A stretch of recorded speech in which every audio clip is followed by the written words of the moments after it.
उसकी चेतावनी के बिना शायद वह पहले ही शरीर और आत्मा दोनों से नष्ट हो चुका होता। उसके अंदर डर समाया हुआ था। साथ ही उन्होंने यह भी समझा कि मार्शल साधकों के लिए एक शक्तिशाली इच्छा शक्ति कितनी महत्वपूर्ण है।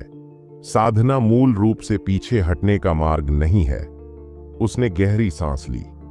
वन देवता की चेतावनी के साथ उसे ऐसा लगा जैसे वह अपने सामने एक और भी विशाल दुनिया को खुलते हुए देख रहा हो।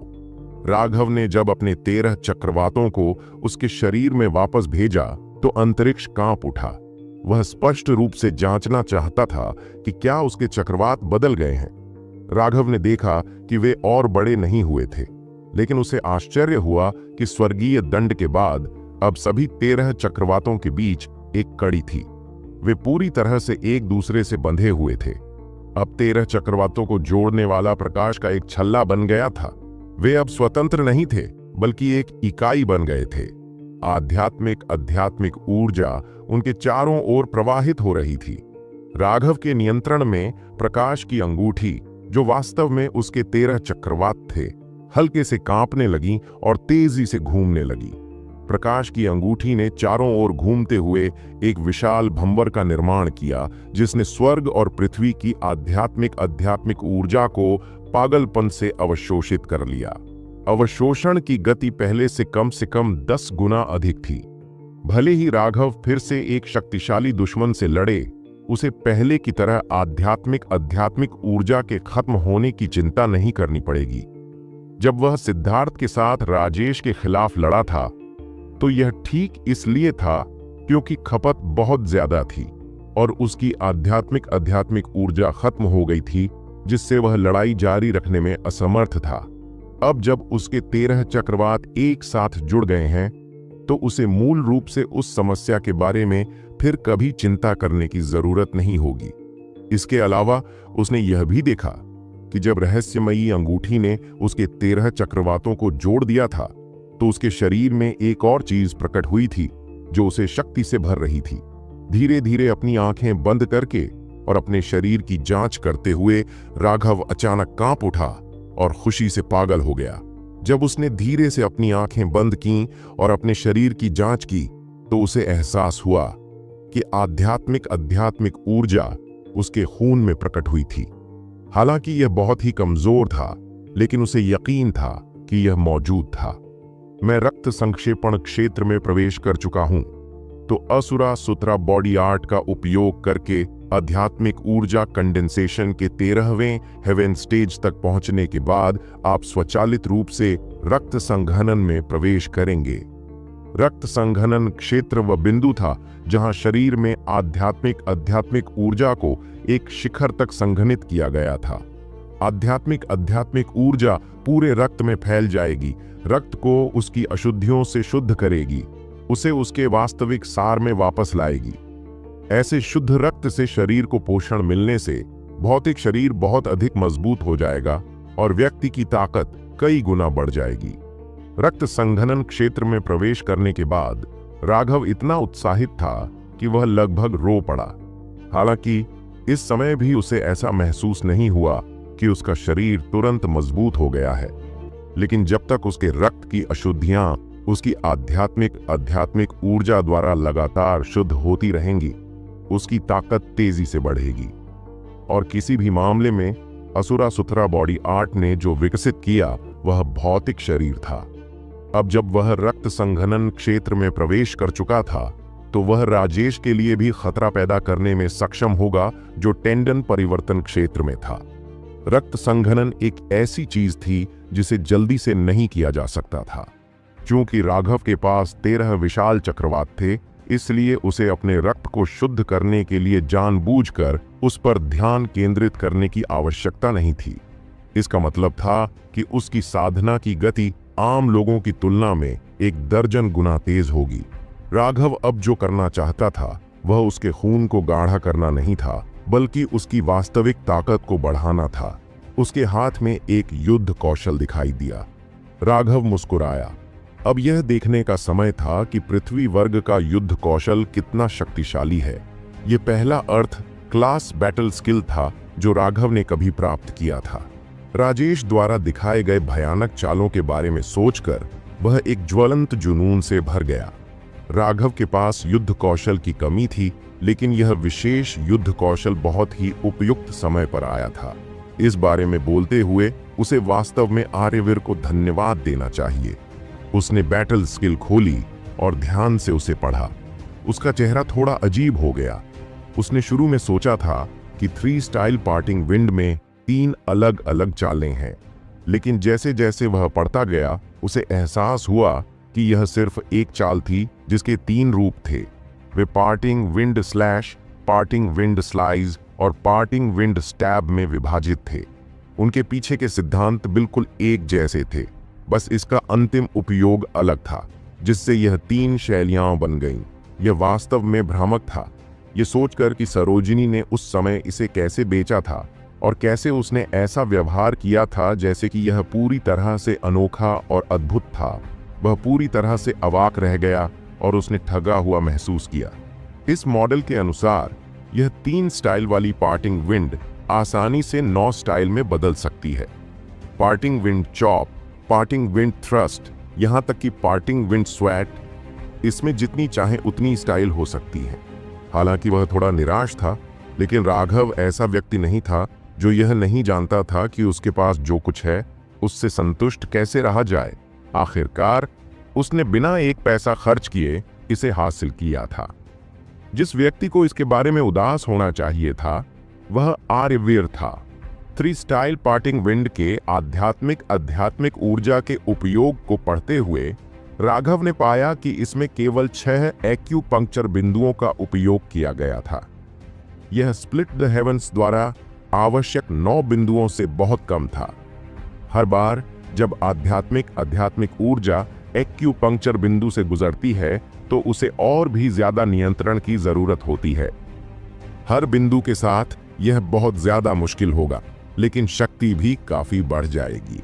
मूल रूप से राघव ने सोचा था कि स्प्लिट द हेवंस एक निम्न श्रेणी का पृथ्वी वर्ग युद्ध कौशल था, लेकिन अब जब उसने इसकी तुलना 3 स्टाइल पार्टिंग विंड से की तो इसकी कठिनाई स्पष्ट रूप से बहुत अधिक थी।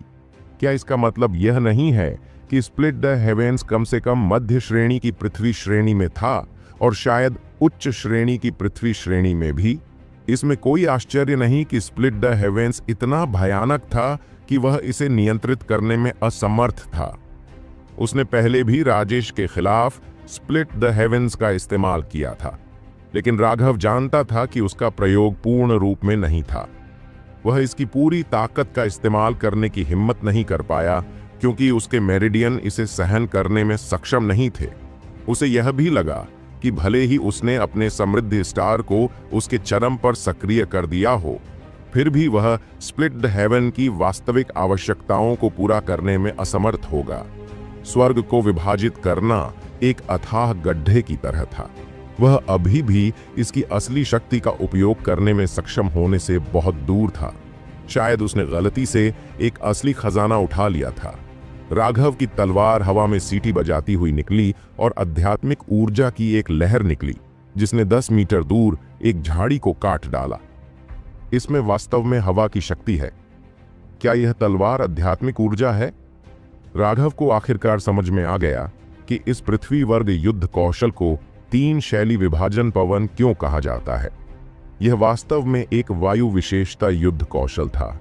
ज्यादातर युद्ध कौशलों में शारीरिक शक्ति बढ़ाने के लिए कई एक्यूपंक्चर बिंदुओं के सुपरपोजिशन का इस्तेमाल किया जाता था, ठीक उसी तरह जैसे राजेश ने अपने युद्ध कौशल का इस्तेमाल किया था। हालांकि यह शक्तिशाली था, लेकिन इसमें कोई विशेषता नहीं थी। मानव शरीर छुपे हुए खजानों का खजाना है। निरंतर उत्खनन से अनंत छुपी हुई क्षमताएं मिल सकती हैं।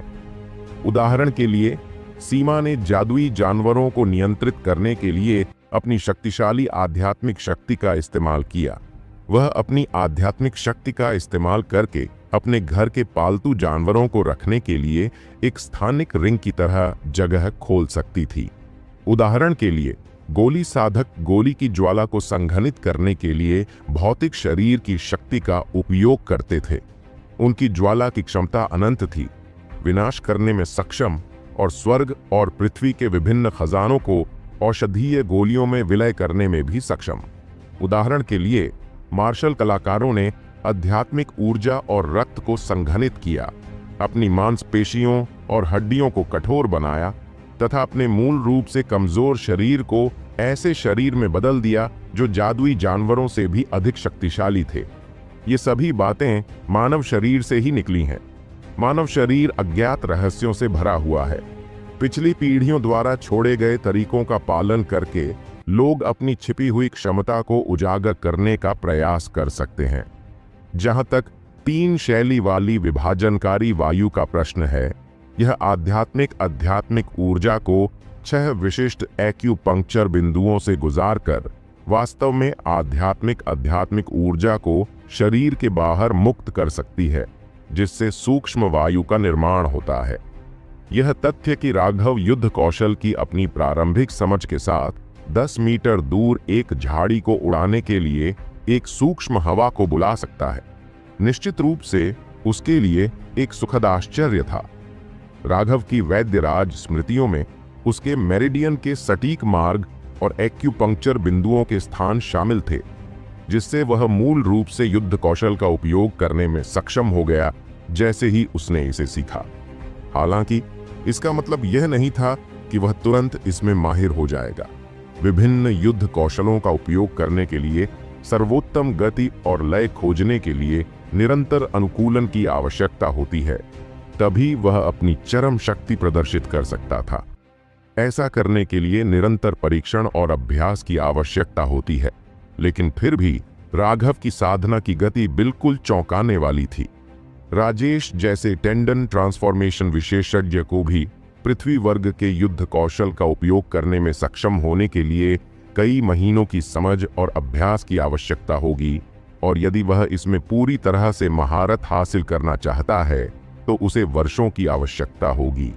हालांकि राघव तुरंत इसमें महारत हासिल नहीं कर सका, फिर भी वह मध्याह्न रेखाओं की पूरी समझ के कारण 3 शैली विभाजन पवन में प्रारंभिक महारत हासिल करने में सक्षम था। स्प्लिट द हेवेंस की साधना में उनके अनुभव के कारण, जिसके लिए 9 एक्यूपंक्चर बिंदुओं की आवश्यकता होती है, 3 स्टाइल पार्टिंग विंड बहुत आसान थी। इसके अलावा वन देवता की सहायता प्राप्त करने के बाद उसकी मेरिडियन चौड़ाई में 2 गुनी हो गई थी और बहुत अधिक मजबूत हो गई थी। वह पूरी तरह से एक पृथ्वी वर्ग युद्ध कौशल को नियंत्रित करने में सक्षम था, जिसे आमतौर पर केवल टेंडन परिवर्तन विशेषज्ञ ही उपयोग करने में सक्षम थे।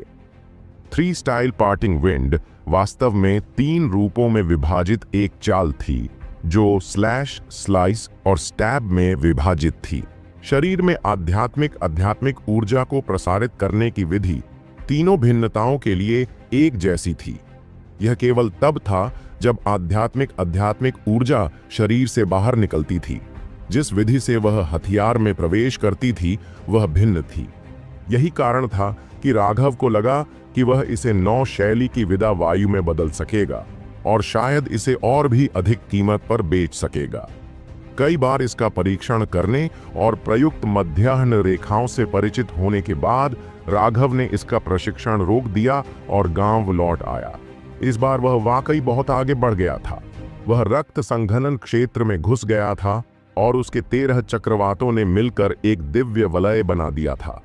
भविष्य में वह इसे बुलाकर अपनी पूरी ताकत से लड़ने में सक्षम होगा। जब उसके पास 10 से 12 चक्रवात थे, तब वह ऐसा करने में असमर्थ था, क्योंकि उसे डर था कि उसकी असामान्यता से दूसरे लोग चौंक जाएंगे। लेकिन नई दिव्य अंगूठी ऐसी थी कि कोई भी यह अनुमान नहीं लगा सकता था कि यह 13 चक्रवातों से बनी है। वे केवल यह मान सकते थे कि यह कोई पूरक युद्ध कौशल था। साधना की दुनिया असीम थी और वहां अनगिनत दांव थे। साधना, तकनीकें और युद्ध कौशल रेत के कणों जितने असंख्य थे।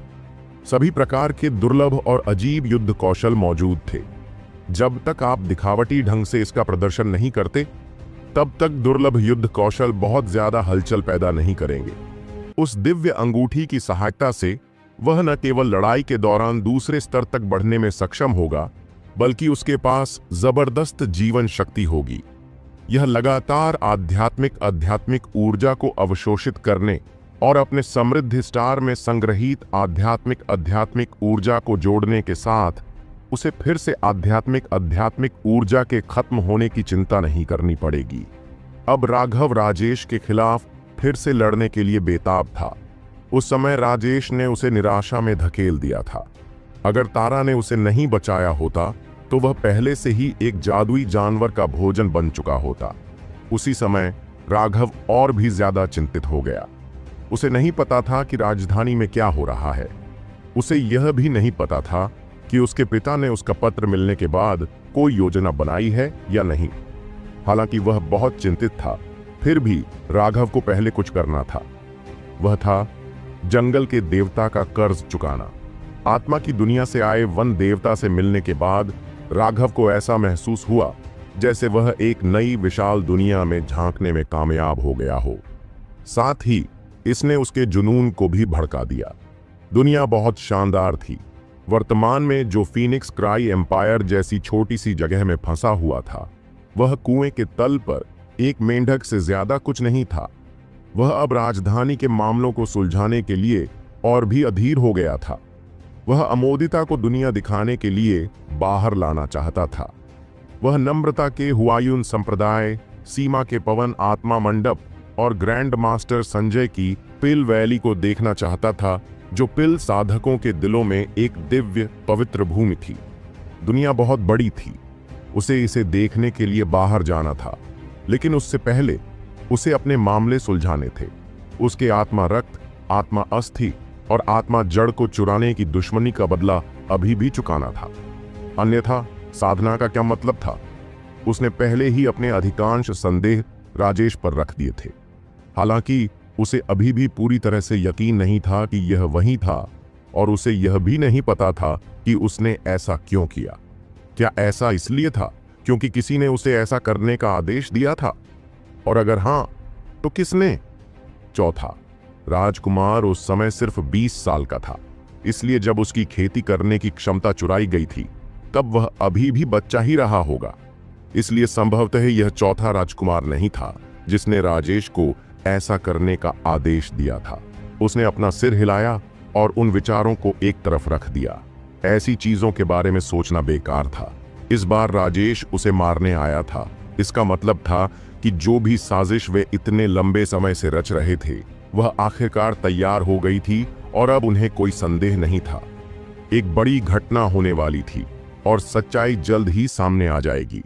राघव को बस इतना करना था कि उस अंतिम महत्वपूर्ण क्षण से पहले अपनी ताकत को जितना संभव हो सके उतना बढ़ा ले, तभी वह अपने परिवार की रक्षा कर सकता था। उसने अपने पिता की मदद के लिए औषधीय गोलियां भेजी थीं, लेकिन यदि उसके पास के लोग साधारण प्रतिभा वाले होते तो उनके सफल होने की संभावना अधिक नहीं थी। शर्मा परिवार के खिलाफ छिपी हुई योजना का मुख्य लक्ष्य विक्रम था। राघव सिर्फ एक छोटा सा पात्र था। उसके जैसे छोटे से किरदार को संभालने के लिए उन्होंने राजेश जैसे शक्तिशाली व्यक्ति को भेजा था।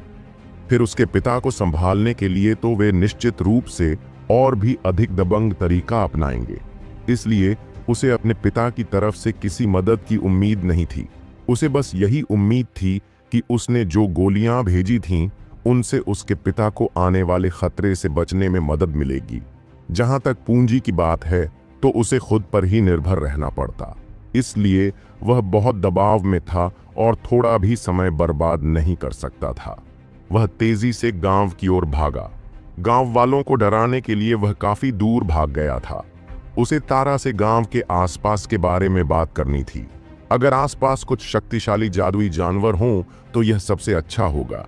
उसे भरोसा था कि सैकड़ों सालों से यहाँ रहने वाले लोगों को इस इलाके की सबसे अच्छी समझ होगी।